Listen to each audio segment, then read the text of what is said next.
Roman propaganda painted Cleopatra as a debauched temptress who used her sex appeal as a political weapon. But she may have been more renowned for her intellect than her appearance. She spoke as many as dozen languages and was educated in mathematics, philosophy, oratory, and astronomy. And the Egyptian sources later described her as a ruler who elevated the ranks of rulers and enjoyed their company. There is also evidence that Cleopatra wasn't as physically striking as once believed. Coins with her portrait showed her with manly features and a large nose, though some historians contend that she intentionally portrayed herself as a masculine as a display of strength.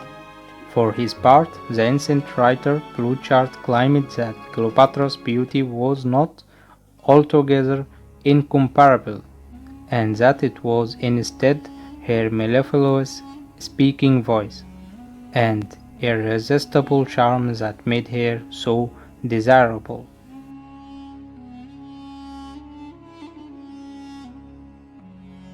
Cleopatra ruled ancient Egypt as co-regent, first with her father, then with her two younger brothers, and finally with her son. For almost 3 decades, she was part of dynasty of Macedonian rulers founded by Ptolemy, who served as a general with the great Alexander during his conquest of Egypt in 332. Well educated and clever, Cleopatra could speak various languages and served as the dominant ruler in all 3 of her co-regencies. Her romantic liaisons and military alliances with the Roman leaders Julius Caesar and Mark Antony, as well as her supposed attractive beauty and power of seductions, earned her an enduring place in history and popular myth.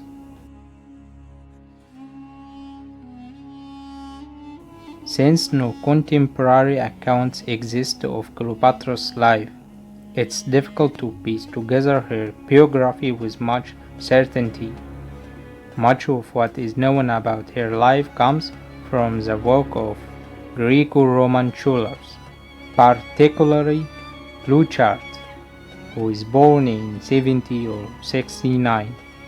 Cleopatra was a daughter of Ptolemy, one of the great Alexander's generals and the founder of the Ptolemaic line in Egypt.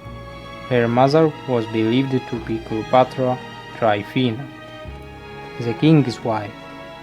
In 51, upon the apparently natural death of Auletes, the Egyptian throne passed to 80 years old Cleopatra and her 10 years old brother.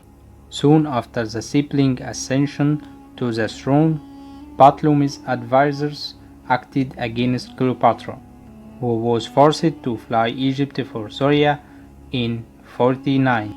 She raised an army of mercenaries and returned the following year to face her brother's forces in a civil war at Pilsen on Egypt's eastern border. Meanwhile, after allowing the Roman general Pompey to be murdered, her brother welcomed the arrival of Pompey's rival, Julius Caesar, to Alexandria in order to help her case.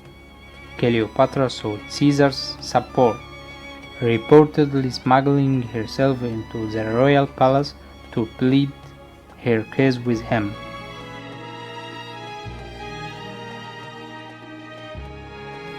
For this part, Caesar needed to found his own return to power in Rome, and needed Egypt to repay the debts incurred by Auletes. After 4 months of war between Caesar's outnumbered forces and those of Ptolemy, Roman reinforcements arrived. Ptolemy was forced to fly Alexandria and was believed to have drowned in the Nile River, entering Alexandria as an unpopular conqueror. Caesar restored the throne to the equally unpopular Cleopatra and her younger brother. Caesar remained in Egypt with Cleopatra for a time, and around 47 she gave birth to a son, Ptolemy Caesar.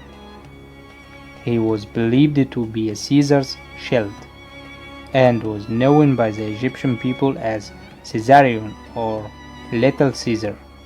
Sometime between 46 and 45, Cleopatra traveled with Ptolemy and Caesarion to Rome to visit Caesar, who had returned earlier after Caesar was murdered in March 45.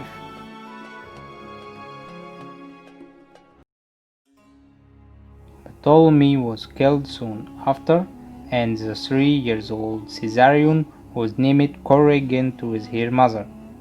Cleopatra had strongly identified herself with the goddess Isis, the sister wife of Osiris and mother of Horus.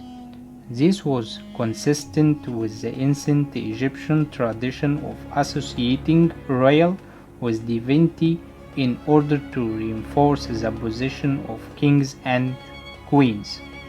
Cleopatra had also claimed to be associated with Isis, and Cleopatra was referred to as the new Isis, and was renowned for her irresistible charm according to Plutarch.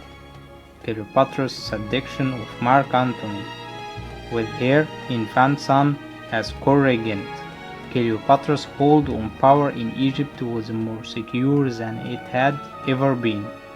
Still, unreliable flooding of the Nile resulted in falling crops, leading to inflation and hunger. Meanwhile, a conflict was raging in Rome between a second triumvirate of Caesar's allies, Mark Antony, Octavius, and Lepidus, and his assassin Brutus and Cassius. Both sides asked for Egyptian support, and after some stalling, Cleopatra sent for Roman legions stationed in Egypt by Caesar to support the triumvirate.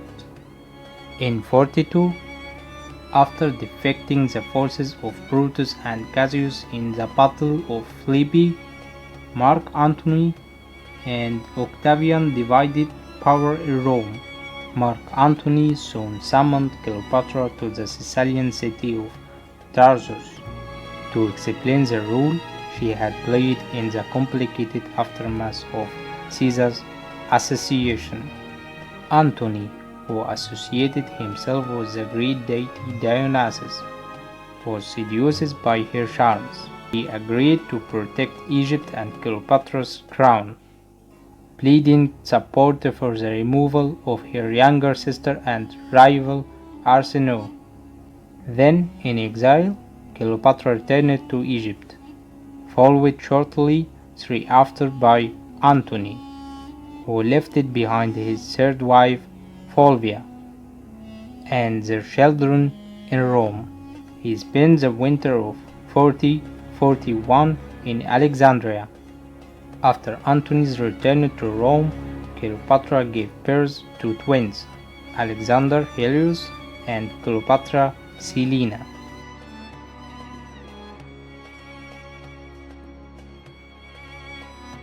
After Fulvia took ill and died, Antony was forced to prove his loyalty to Octavian by making a diplomatic marriage with Octavian's half-sister Octavia.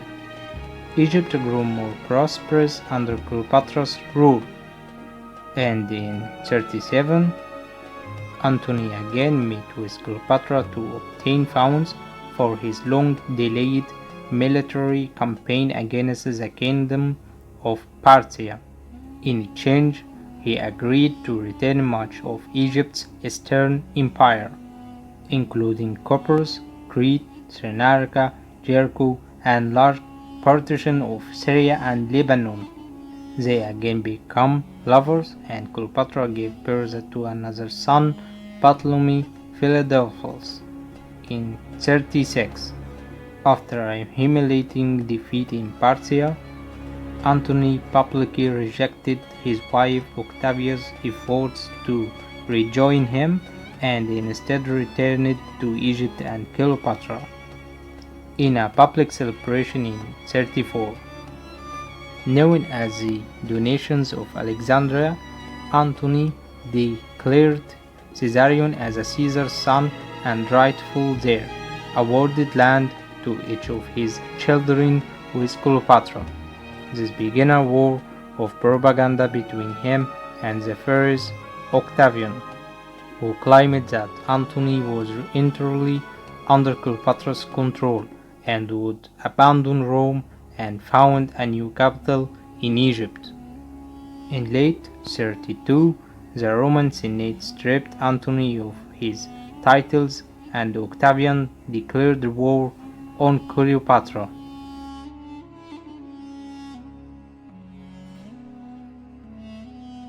Octavian's forces soundly defeated those of Antony and Cleopatra in the Battle of Actium. Cleopatra's ships deserted the battle and fled to Egypt. Antony soon managed to break away and follow her with a few ships, with Alexandria under attack from Octavius' forces. Antony heard the rumors that Cleopatra had committed suicide. He fell on his sword and died just as news arrived that the rumor had been false. On August, after burying Antony and meeting with the victorious Octavian, Cleopatra closed herself in her room with two of her female servants. The means of her death is uncertain, but Plutarch and other writers advanced the theory that she used a poisonous snake known as ASP, a symbol of divine reality, to commit suicide at age 39 according to her wishes. Cleopatra's body was buried with Antony's, leaving Octavian to celebrate his conquest of Egypt and his consolidation of power in Rome. In the days between Cleopatra's death and Octavian's formal annexation of Egypt, her 16 years old son Caesarion officially sole ruler. He had no way to taking power, however, and was captured and executed shortly after his mother's suicide.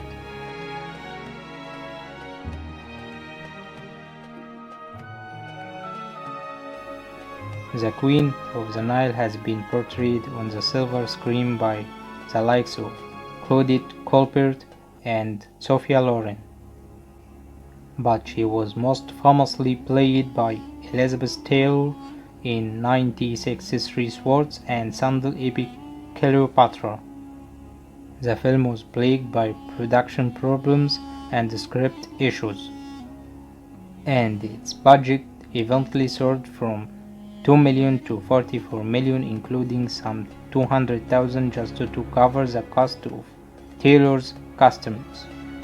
It was the most expensive movie ever made at the time of its release, and nearly bankrupted its studio despite ranking in a fortune at the box office. In inflation is taken into account, Cleopatra remains one of the priciest movies in history even today.